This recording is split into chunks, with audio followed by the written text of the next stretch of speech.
Thank you.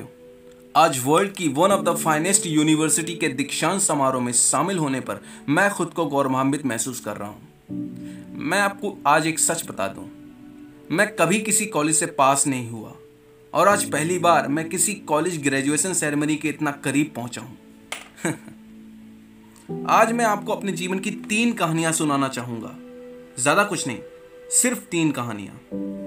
मेरी पहली कहानी डॉट्स कनेक्ट करने के बारे में है। रीड कॉलेज में दाखिला लेने के 6 महीने बाद मैंने पढ़ाई छोड़ दी, पर मैं उसके 18 महीने बाद तक वहां किसी तरह आता जाता रहा। तो अब सवाल उठता है कि मैंने पढ़ाई क्यों छोड़ी। दरअसल इसकी शुरुआत मेरे जन्म से पहले की है। मेरी बायोलॉजिकल मदर एक यंग अनमैरिड ग्रेजुएट स्टूडेंट थी और वो मुझे किसी और को एडॉप्शन के लिए देना चाहती थी। मगर उनकी एक ख्वाहिश थी कि कोई कॉलेज ग्रेजुएट ही मुझे एडॉप्ट करे और सब कुछ बिल्कुल सेट था। मैं एक वकील और उसकी वाइफ के द्वारा एडॉप्ट किया जाने वाला था कि अचानक उस कपल ने मुझे देखकर अपना विचार बदल दिया और उन्होंने तय किया कि उन्हें लड़का नहीं लड़की चाहिए। इसलिए तब आधी रात को मेरे पेरेंट्स, जो कि तब वेटिंग लिस्ट में थे, उन्हें कॉल करके बोला गया, हेलो, हमारे पास एक बेबी बॉय है, क्या आप उसे गोद लेना चाहेंगे? तो उन्होंने कहा ऑफ कोर्स। पर बाद में मेरी बायोलॉजिकल मदर को पता चला कि मेरी माँ तो ग्रेजुएट नहीं है और पिता तो हाई स्कूल भी पास नहीं है। इसीलिए उन्होंने एडॉप्शन पेपर साइन करने से मना कर दिया। पर कुछ महीनों के बाद मेरे होने वाले पेरेंट्स के मुझे कॉलेज भेजे जाने के प्रॉमिस के बाद वो मान गई। तो मेरे जीवन की शुरुआत कुछ इस तरह हुई और 17 साल बाद मैं कॉलेज गया। पर मैंने गलती से स्टैनफोर्ड जितना ही महंगा कॉलेज चुन लिया। मेरे वर्किंग क्लास पेरेंट्स की सारी जमा पूंजी मेरी पढ़ाई में जाने लगी। 6 महीने बाद मुझे इस पढ़ाई में कोई वैल्यू नहीं दिखी। मुझे कुछ आइडिया नहीं था कि मैं अपनी ज़िंदगी में क्या करना चाहता हूँ और कॉलेज मेरी इसमें किस तरह से हेल्प करेगा। और ऊपर से मैं अपने पेरेंट्स की जीवन भर की जमा पूंजी को खर्च करता जा रहा था। इसीलिए मैंने कॉलेज ड्रॉप आउट करने का निर्णय लिया और सोचा जो होगा अच्छा होगा। उस समय तो ये सब मेरे लिए काफ़ी डरावना था, पर अब जब मैं पीछे मुड़ के देखता हूँ तब मुझे लगता है कि ये मेरी ज़िंदगी का one of the best decision था। जैसे ही मैंने कॉलेज छोड़ा, मेरे ऊपर से जरूरी क्लासेस करने की बाध्यता खत्म हो गई और मैं चुपचाप अपने इंटरेस्ट की क्लासेस करने लगा। ये सब कुछ इतना आसान नहीं था। मेरे पास रहने के लिए कोई रूम नहीं था, इसीलिए मैं दोस्तों के रूम में फर्श पे सोया करता था। मैं कोक की बोतल को लौटाने पर मिलने वाले पैसों से खाना खाता था। मैं हर संडे 7 मील पैदल चलकर हरे कृष्णा टेम्पल जाता था ताकि हफ्ते में कम से कम एक दिन तो पेट भर के खाना खा सकूं। पर यह मुझे बहुत अच्छा लगता था। I love it. मैंने अपनी लाइफ में जो कुछ भी किया अपनी क्यूरियोसिटी और इंट्यूशंस की वजह से किया, वो बाद में मेरे लिए प्राइसलेस साबित हुआ। चलो मैं आपको एक उदाहरण देता हूँ। उस समय रीड कॉलेज शायद दुनिया की सबसे अच्छी जगह थी जहाँ पर कैलीग्राफी सिखाई जाती थी। पूरे कैंपस में हर एक पोस्टर पर, हर एक जगह बड़ी खूबसूरती से हाथों से कैलीग्राफ किया होता था। क्योंकि मैं कॉलेज ड्रॉप आउट कर चुका था, इसीलिए मुझे नॉर्मल क्लासेस करने की कोई ज़रूरत नहीं थी। मैंने तय किया कि मैं कैलीग्राफी की क्लासेस करूँगा और इसे अच्छे से सीखूँगा। मैंने सेरिफ और सैंस सेरिफ टाइप फेसेस के बारे में सीखा, अलग अलग लेटर कॉम्बिनेशन के बीच में स्पेस वेरी करना और किसी अच्छी टाइपोग्राफी को क्या चीज़ अच्छा बनाती है ये भी सीखा। ये खूबसूरत था। It was beautiful. इतना आर्टिस्टिक था कि इसे साइंस द्वारा कैप्चर नहीं किया जा सकता था और ये मुझे बेहद अच्छा लगता था। उस समय ज़रा सी भी उम्मीद नहीं थी कि मैं इन चीज़ों का यूज कभी अपनी लाइफ में करूँगा। लेकिन जब 10 साल बाद हम अपना मैकिन्टोश कंप्यूटर बना रहे थे, तब मैंने इसे मैक में डिज़ाइन कर दिया और वह एक खूबसूरत टाइपोग्राफी युक्त दुनिया का पहला कंप्यूटर बन गया। अगर मैंने कॉलेज से ड्रॉप आउट नहीं किया होता तो मैक में कभी मल्टीपल टाइप फेसेस या प्रपोजल स्पीच फॉन्ट्स होते ही नहीं। और क्योंकि विंडोज़ ने मैक की कॉपी की थी तो शायद किसी भी पीसी के अंदर ये चीज़ें नहीं होती। अगर मैंने ड्रॉप आउट नहीं किया होता तो कभी मैं कैलीग्राफी की वो क्लासेस नहीं कर पाता और फिर शायद पीसी में जो फ़ॉन्ट्स होते हैं वो होते ही नहीं। बिल्कुल, जब मैं कॉलेज में था तो भविष्य में देखकर इन डॉट्स को कनेक्ट करना इम्पॉसिबल था। लेकिन 10 साल बाद जब मैं पीछे मुड़ के देखता हूँ तो सब कुछ बिल्कुल साफ नज़र आता है। आप कभी फ्यूचर में झांक कर डॉट्स कनेक्ट नहीं कर सकते, आप सिर्फ पास्ट देखकर ही डॉट्स कनेक्ट कर सकते हैं। इसीलिए आपको यकीन करना होगा कि अभी जो हो रहा है वह आगे चलकर किसी न किसी तरह से आपके फ्यूचर से कनेक्ट हो जाएगा। आपको किसी न किसी चीज़ में विश्वास करना ही होगा, अपने गट्स में, अपनी डेस्टिनी में, या फिर अपनी ज़िंदगी या अपने कर्म में। किसी न किसी चीज़ में विश्वास करना ही होगा, क्योंकि इस बात में विश्वास करना कि आगे चलकर डॉट्स कनेक्ट होंगे, यह आपको आपके दिल की आवाज़ सुनने में मदद करेगा, तब भी जब आप बिल्कुल अलग रास्ते पर चल रहे होंगे। And that will make the difference. मेरी दूसरी कहानी लव और लॉस के बारे में है। मैं जिस चीज़ को चाहता था वह मुझे बहुत जल्द ही मिल गई। बोस और मैंने अपने पेरेंट्स के गैराज से एप्पल कंपनी की शुरुआत की। तब मैं 20 साल का था। हमने बहुत मेहनत की और 10 साल में एप्पल को 2 लोगों से बढ़ाकर $2 बिलियन और 4000 लोगों की कंपनी बना दी। हमने अभी पिछले साल ही अपनी फाइनेस्ट क्रिएशन मैकिन्टॉश रिलीज की। मैं 30 का हो गया था और मुझे कंपनी से बाहर निकाल दिया गया। भला आप अपनी ही बनाई हुई कंपनी से बाहर कैसे हो सकते हैं? वेल, जब कंपनी ग्रो होने लगी तब हमने एक टैलेंटेड आदमी को हायर किया। मैंने सोचा कि वह आदमी मेरे साथ कंपनी को रन करने में मेरी मदद करेगा। पहले 1 साल तो सब कुछ ठीक ठाक चला, लेकिन फिर कंपनी के फ्यूचर विजन्स को लेकर हम दोनों में आपसी मतभेद होने लगे। बात बोर्ड ऑफ डायरेक्टर तक पहुंच गई और उन लोगों ने उसका साथ दिया, न कि मेरा। 58-30 मुझे निकाल दिया गया, पब्लिकली निकाल दिया गया। जो मेरी पूरी एडल्ट लाइफ का फोकस था वह अब खत्म हो चुका था और ये बिल्कुल ही तबाह करने वाला था। मुझे सचमुच कुछ महीनों तक समझ नहीं आया कि मैं क्या करूं। मुझे महसूस हुआ कि ये सब इतनी आसानी से एक्सेप्ट करके मैंने अपने पहले की जनरेशन के एंटरप्रेन्योर्स को नीचा दिखाया है। मैं डेविड पैकर्ड, बॉब नॉइस से मिला और उनसे यह सब कुछ ऐसा हो जाने पर माफ़ी मांगी। मैं एक बहुत बड़ा पब्लिक फेलियर था। एक बार तो मैंने वैली छोड़कर जाने की सोची, पर धीरे धीरे मुझे एहसास हुआ कि मैं जो काम करता हूँ उसके लिए मैं अभी भी पैशनेट हूँ। एप्पल में जो कुछ भी मेरे साथ हुआ उससे मेरे पैशन में जरा सी भी कमी नहीं आई। मुझे रिजेक्ट कर दिया गया, पर मैं अभी भी अपने काम से प्यार करता हूँ।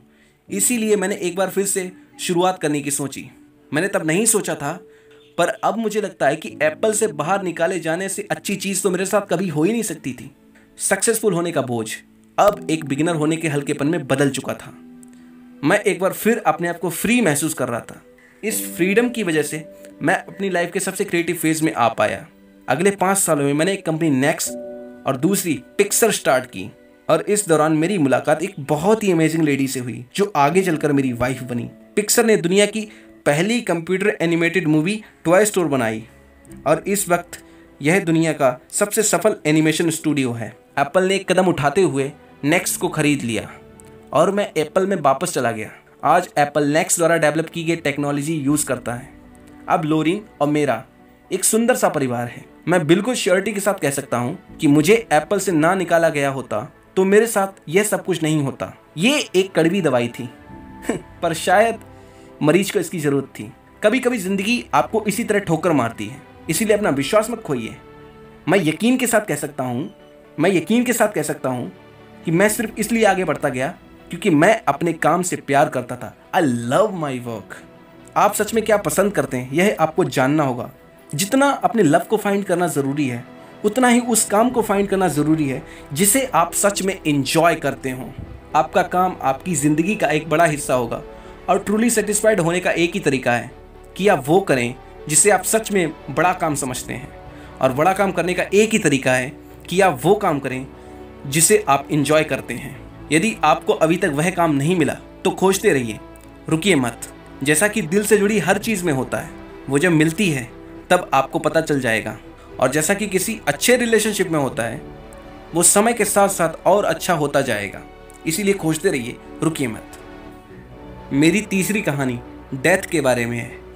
जब मैं 17 साल का था तो मैंने एक कोट पढ़ा था जो कुछ इस प्रकार था: अगर आप हर रोज ऐसे जिए कि ये आपकी ज़िंदगी का आखिरी दिन है तो आप किसी ना किसी दिन सच साबित हो जाएंगे।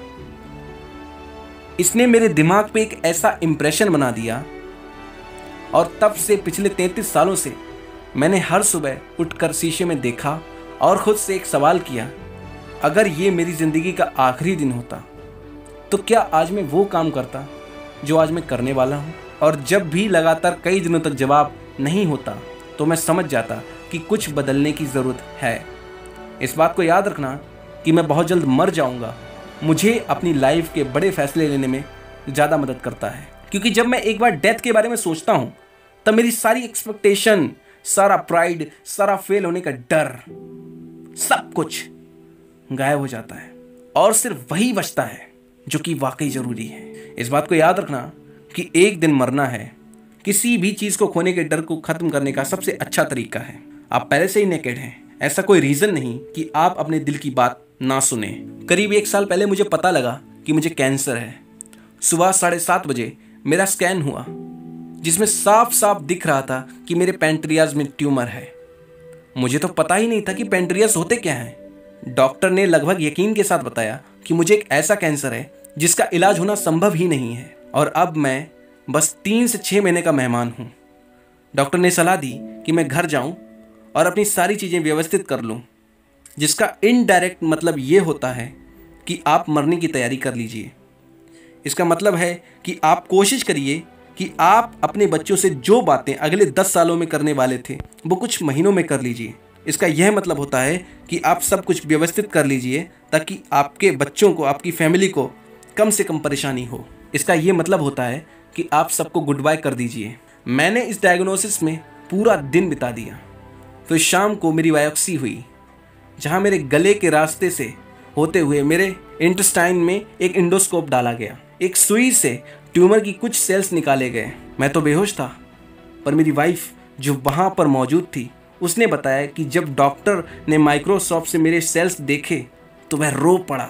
दरअसल सेल्स देखकर डॉक्टर समझ गया कि मुझे एक बहुत ही दुर्लभ प्रकार का पैंक्रियाटिक कैंसर है जो कि सर्जरी से ठीक हो सकता है। मेरी सर्जरी हुई, सौभाग्य से अब मैं ठीक हूँ।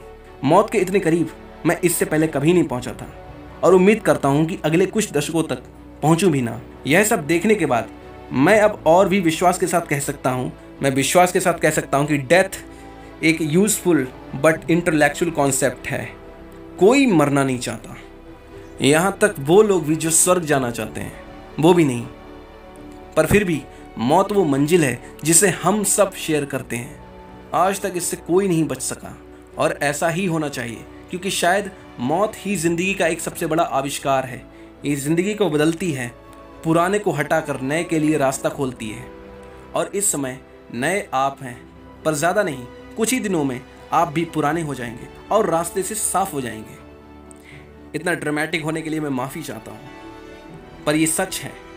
आपका समय सीमित है, इसीलिए इसे किसी और की ज़िंदगी जीने में व्यर्थ मत कीजिए। बेकार की सोच में मत फंसिए। अपनी ज़िंदगी को दूसरों के हिसाब से मत चलाइए। औरों के विचारों के शोर में अपने अंदर की आवाज़ को, अपने इंट्यूशंस को मत डूबने दीजिए। जब मैं छोटा था तब एक अद्भुत publication the whole earth catalogue हुआ करता था। वो मेरी जनरेशन की बाइबल्स में से एक था। इसे स्टुअर्ट ब्रान नाम के व्यक्ति, जो कि यहाँ से मेलोन पार्क के पास रहते हैं, उन्होंने बनाया था और उसने इसमें अपना पोएटिक टच देकर इसे बड़ा ही जीवंत बना दिया था। यह 60 के दशक की बात है। तब कंप्यूटर और डेस्कटॉप पब्लिशिंग नहीं हुआ करती थी। पूरा कैटलॉग टाइपराइटर्स, सीजर्स और पोलराइज कैमरास की मदद से बनाया जाता था। यह कुछ ऐसा था कि मानो गूगल को एक बुक की फॉर्म में कर दिया गया हो, वो भी गूगल के आने से 35 साल पहले। वह एक आदर्श था, अच्छे टूल और महान विचारों से भरा हुआ था। स्टुअर्ट और उसकी टीम ने द होल अर्थ कैटलॉग में कई इश्यूज निकाले और अंत में फाइनल इशू निकाला। ये 70 के दशक का मध्य था और तब मैं आपके जितना था। फाइनल इशू की बुक पे प्रातःकाल की एक सड़क का दृश्य था। वो कुछ ऐसी सड़क थी जिस पर आप एडवेंचर्स होंगे और उस पिक्चर के नीचे लिखा था स्टे हंग्री स्टे फूलिश। ये उनका फेयरवेल मैसेज था जब उन्होंने साइन ऑफ किया और मैंने भी अपने लिए यही विश किया है। और अब जब आप लोग यहाँ से ग्रेजुएट हो रहे हैं तो मैं आपके लिए भी यही विश करता हूँ, stay hungry stay foolish. Thank you so much.